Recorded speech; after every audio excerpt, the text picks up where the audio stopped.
Well, Abraham Maslow said this: one can choose to go backward towards safety or forward towards growth.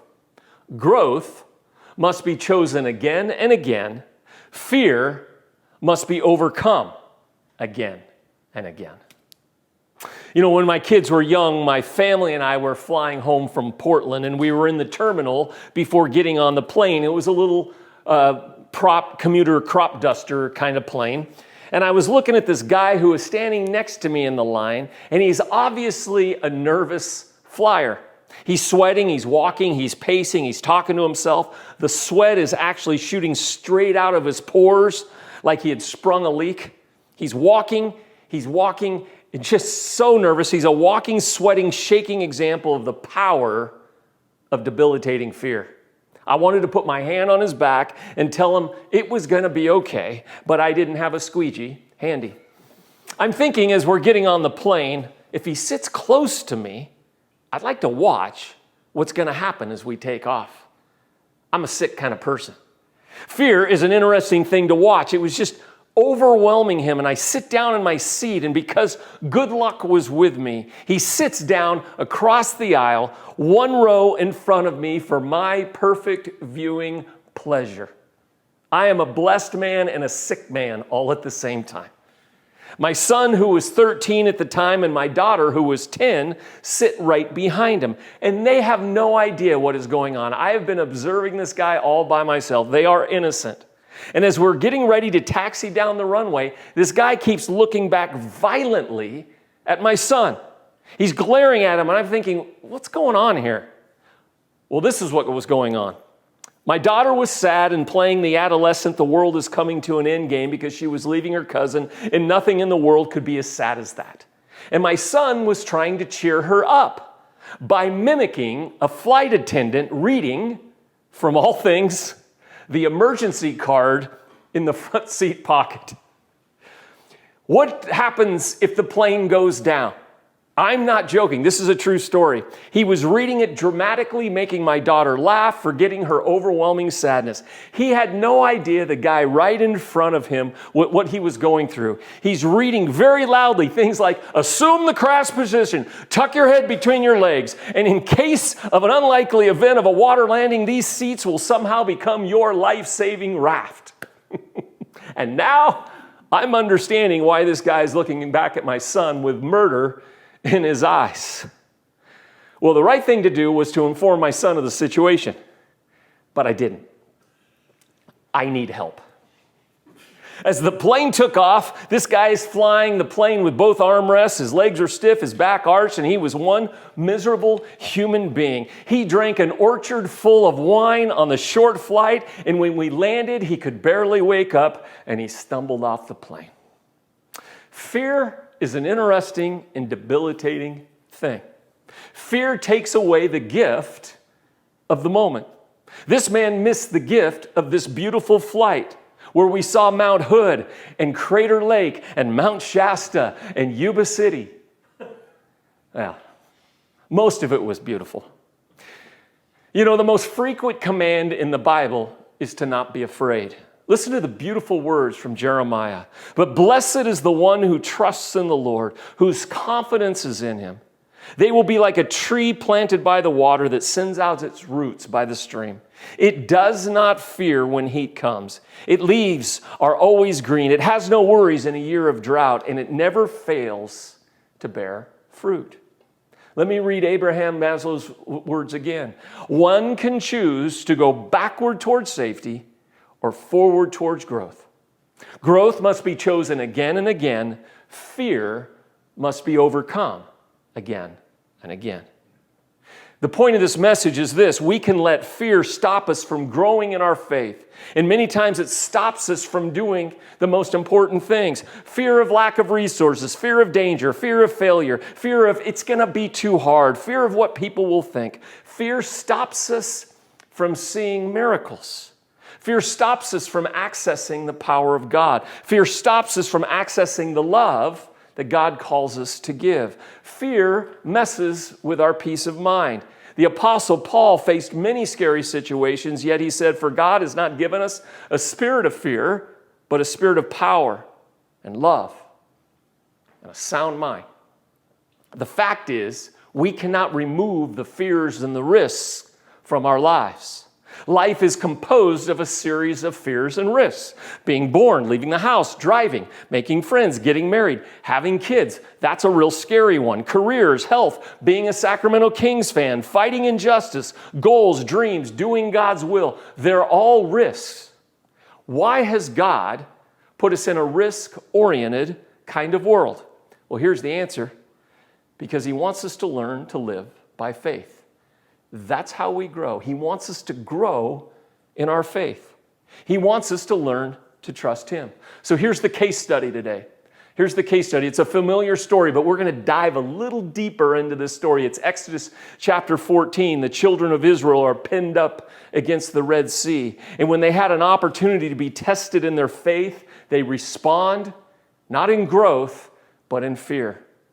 It says that the Lord said to Moses, tell the Israelites to go set up camp facing north by the sea. They're right at the edge of the Red Sea.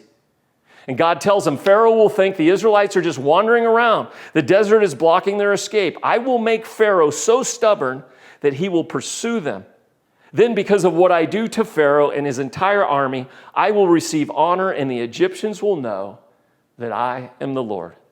So this is what the Israelites did. They went to the river's edge, the sea's edge, right there, and they waited. When Pharaoh, the king of Egypt, was told that the people had fled, he and his officials, they changed their minds. Imagine that, politicians changing their minds. They said, what have we done? We've lost our slaves. We've lost our workforce because we let Israel go. So Pharaoh prepared his chariot and took his army with him. And as Pharaoh approached, the Israelites looked up. Picture this, they're at the sea's edge. They look up and they see the Egyptians coming after them. And the word is they were terrified, fear. And so the Israelites cried out. And this is what they cried out. I'm going to put this up on the screen now, okay? This is what they cried. This is what fear did to them. This is what they cried out. They said to Moses, did you bring us out into the desert to die because there were no graves in Egypt? That's called sarcasm, friends. That's what fear does. Fear brings sarcasm. Then they move on. They say, look what you've done by bringing us out of Egypt. Fear not only brings sarcasm, but now they're blaming. And then they say, didn't we tell you in Egypt, leave us alone? Let us go on serving the Egyptians. Fear makes us resist change. They were slaves. They were slaves. And now they're saying, couldn't you just let us be that way? The last thing that fear does is, they said, it would have been better for us to serve the Egyptians than to die in the desert. Fear makes us sarcastic, it makes us blame, it makes us resist change, and it makes us short-sighted. That's what fear does. So Moses answered the people, don't be afraid, just stand where you are and watch. And you will see the wonderful way the Lord will rescue you today. The Egyptians you are looking at, you will never see again. The Lord will fight for you, and you won't need to lift a finger. And then the Lord said to Moses, quit praying and get the people moving. Forward march, use your staff, hold it out over the water, and the sea will open up a path before you, and all the people of Israel shall walk through on dry ground. Now, this is what I call, when it comes to facing our fears, the moment of truth. The moment of truth. You know, at Disneyland, there's a ride called Space Mountain, which is basically a roller coaster in the dark. And there's usually an enormous line for the ride because it's fun and scary. Fun is usually found around the scary places of life. When you're standing in line, there are warning signs that tell you why maybe you should not ride this ride. If you're pregnant or you get dizzy or you get bloody noses or if you have a bad heart or a bad back, if you have bad breath, bad fashion, if you have hemorrhoids, bad hair, a comb over, or a fanny pack, maybe you shouldn't ride this ride. I mean, the list disqualifies most Americans. And while you're waiting, there are 5 or 6 turnouts that if fear gets the best of you, you can get out of line. You can chicken out. But there is a point. There is a point when they strap you into that little bobsled, there's only one way you're going out. You're going to have to ride that thing and go through it. There is no other way out. That is the moment of truth. And this is where the children of Israel are. They're at the Red Sea. This is the moment of truth. God has backed them into a corner, which is typical. God often backs us into corners so that we learn to face our fears and we learn to trust Him so that we can grow in our faith. And they have an opportunity to believe, to have faith. Instead, they respond with fear and they become sarcastic, selfish, short-sighted, blaming, wishing they had just played it safe. Hey, Moses, we should have just stayed in Egypt. Why don't we go back to the good old days? Now remember, they had just spent 400 years in slavery. Now fear is saying, let's go back. Fear always does that. It causes us to retreat, to play it safe, to play small. The Israelite says, I know it's painful back there in Egypt, but at least it's predictable. I see people all the time put up with painful situations for years and years and years because it's too painful to face the reality, so they play it safe. Because of the fear of the unknown, at least if they stay in their situation, it's predictable. Yet the psalmist says in Psalm 56, when I am afraid, I will put my confidence in God. Yes, I will trust the promises of God. Notice he does not say, I'm not afraid. He's afraid. He is afraid. The courageous person is scared to death and does it anyway. If you don't have any fear today, you're not courageous. You just might not be very bright. This is what it means to live by faith. You feel the fear, and then you move forward, and you do it anyway. The Israelites are at the Red Sea, and God did not take them around the sea. God did not build a bridge over the sea. He took them through the sea, because He wants them to face their fears and grow in their faith. Now, it would be easy to get to the end of the story, which a lot of us know the end of the story, but let me just stop here, do a little time out. When Moses says, don't be afraid, just stand where you're at and watch, and you will see the wonderful way the Lord will rescue you, that sounds like good wisdom, doesn't it? I mean, I heard this preached all the time growing up. Don't be afraid. Stand still and watch the Lord restore this broken world. Don't be afraid. Stand still and watch the Lord take care of the poor. Don't be afraid. Stand still and watch the Lord take care of your needs. Those phrases sound wise, but this was God's quick response to Moses' advice to stand still. I don't know if you noticed it. In verse 15, this is what God says to Moses. Hey, quit praying and get the people moving. Forward march. Now, I grew up in church and I never heard one sermon where the pastor told us to quit praying. In fact, it seemed like all we did was pray. We prayed for Jesus to come back. We prayed that evil people would get their due. We prayed we would not get stained by an immoral world. We prayed about who would become president, that God would bless us financially. We prayed that other denominations would become holy like we were. We even prayed for people less fortunate than us. We prayed, went home for the week, and then came back and prayed again. We prayed often and with eloquence. Our church would have won a prayer contest. Now, I'm all for praying. I'm all for praying.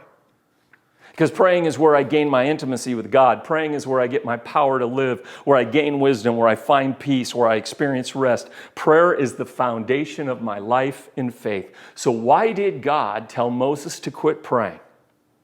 Well, here's my theory, and I think it's a pretty good one. I'll put it up on the screen. Because sometimes prayer is an excuse to not do the something that we know God has already told us to do.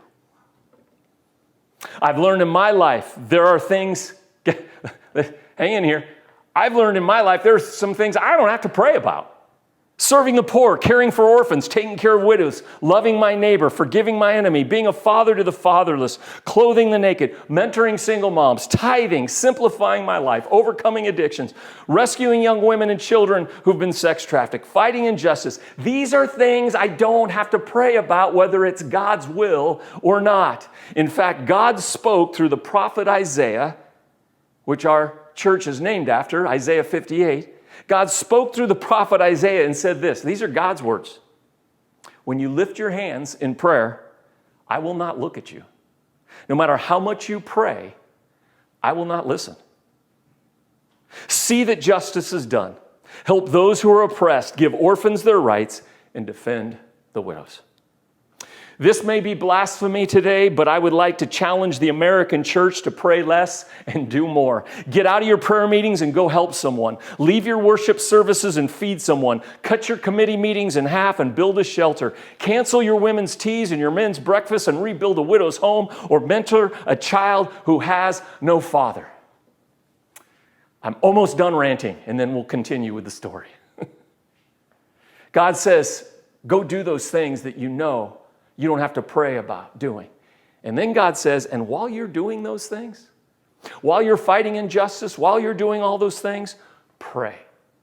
Pray hard, pray often, and God will give you the strength and the wisdom and the courage that you will need. But God is clearly saying no more prayer meetings as an excuse to stay where you're at.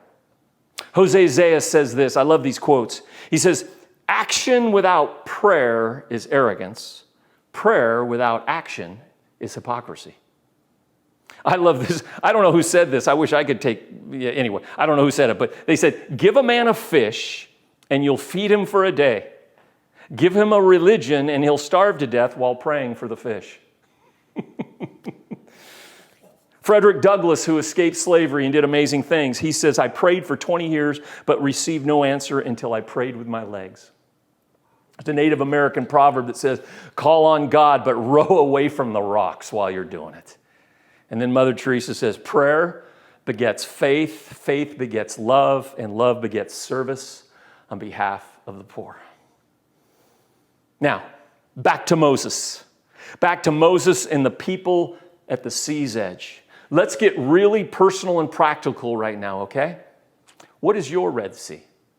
For the children of Israel, their Red Sea it seemed impossible. It seemed uncrossable. It seemed like this was the end. What is your Red Sea? What's your personal Red Sea? What is it that scares you to death? What seems overwhelming? Whatever it is, that's your Red Sea. And you've got one. We all do. If you do not have one, pray for one, because you will not experience the power and purpose and pleasure of God without one. What is it that you need to stop praying about and start doing? What is your Red Sea? Maybe it's I got to be obedient to a situation I haven't been. Maybe I need to go get some help and I've been afraid to. Maybe your Red Sea is I got to forgive, or I got to get my finances in order so there's not the stress and so that I can bless people with what God has given me. Maybe that Red Sea is a hard conversation. Maybe you're in a comfort zone. Maybe you have to choose something to be courageous, but your Red Sea is you were afraid to do it. What is your Red Sea? We all have one. Well, you know probably the rest of the story, but let me share it with you anyway. I think it's fascinating. It says Moses stretched out his staff over the sea, and all that night the Lord drove the sea back with a strong east wind and turned it into dry land. The waters divided. And the Israelites went through the sea on dry ground with a wall of water on their right and on their left. Picture that. They're walking the walls of water. I bet you they're praying now. I bet you they are praying big time. The Egyptians pursued them, and all the Pharaoh's horses and chariots and horsemen followed them into the sea. And during the last watch of the night, the Lord threw the Egyptian army into confusion. He jammed the wheels of their chariots so that they had difficulty driving, and the Egyptians finally called out, let's get out of here. God is fighting for the Israelites. And then the Lord said to Moses, stretch out your hand over the sea so that the waters may flow back over the Egyptians and their chariots and horsemen. So Moses did it. And the Lord swept the Egyptians into the sea. And that day, the Lord saved Israel from the hands of the Egyptians. And when the Israelites saw the hand of the Lord displayed against the Egyptians, the people revered the Lord, put their trust in him and in Moses, his servant. Picture the people on the other side. From sarcasm, blame, resisting change, fatalism, short-sightedness, wanting to go back to slavery, and now they're on the other side. Joy, trust, freedom, growth. And none of it would have happened if they hadn't stopped praying and taken their first step into the sea. Let me read Abraham Maslow's one more time. One can choose to go backward towards safety or forward towards growth. Growth must be chosen again and again and again. Fear must be overcome again and again. So practically, real quick, real fast, I want to encourage you to do 3 things this week. 3 things. Number 1 is this. Do the thing you fear the most. Do the thing you fear the most. C. Joy Bell C., she's an author, says, don't be afraid of your fears. They're not there to scare you. They're there to let you know that something is worth it. Something is worth it. If you are afraid of something, it's probably because it's worth doing. I have a friend, and for the first 20 years of his adult life, he was afraid to get sober. He knew his life would be better, his relationships would be better, his health would be better if he got sober, but he was afraid of the reality of being sober. He was afraid to not live with that numbing pain. Fear kept him from getting sober. And then finally, at the age of 42, he faced the fear. He got sober. And for the last 12 years, he has learned to live in freedom. He says, my life has grown. I've grown in so many different ways, in health and in purpose. But he said, I had to face the fear. 3 things to do this week. 1, face the fear that you fear the most. Do the thing you fear the most. 2, very practical. Surround yourself with a few people who will remind you to be brave. Surround yourself with a few people who will remind you to be brave. You know, this past year during COVID, starting a church, there were times where our leadership team would gather together. Not always, but when we would meet weekly, sometimes I didn't feel very brave. I was kind of overwhelmed. And it was interesting, our leadership team, our little tribe, our weekly meetings, we just helped one another. We reminded one another, let's be brave. We can't do this alone, but let's be brave together. Every one of us needs a little tribe to be brave. You don't need a mega church. You need a few people, a little tribe to remind you when you're tempted to give in to fear to be brave. That's what connection, fellowship, community is all about. This is one of my favorite quotes where Pooh Bear tells Piglet, promise me you'll always remember. You're braver than you believe and stronger than you seem and smarter than you think. What if we all just started walking around with the friends that we have and we just remind them from time to time, you're braver than you believe and stronger than you seem and smarter than you think. The last one is this. Number 3 is you got to stay close to God when it comes to fear. Because the opposite of fear is not courage. The opposite of fear is love. And the Bible says that God is love and love never fails. And John says there is no fear in love because perfect love, God, drives out fear. You see, love and fear cannot coexist. Love expands and fear constricts. Love frees and fear restricts. Love clarifies while fear contradicts. This week, face the thing that you fear the most. Make sure you surround yourself with people who will remind you to be brave. And then stay close to God. Because the opposite of fear is God and His love. Let me close with a story. My son went to college in Southern California and he worked for a grocery store. And late one night, a man came running into the store past my son, who was near the checkout stands. And this man turned back towards the front doors, facing my son, some 20 feet away, pulled out a gun and started shooting at him.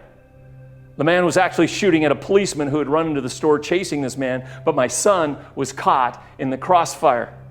My son dove to the left behind the Doritos display with shards of nacho cheese Doritos flying everywhere, no match for the penetrating bullets.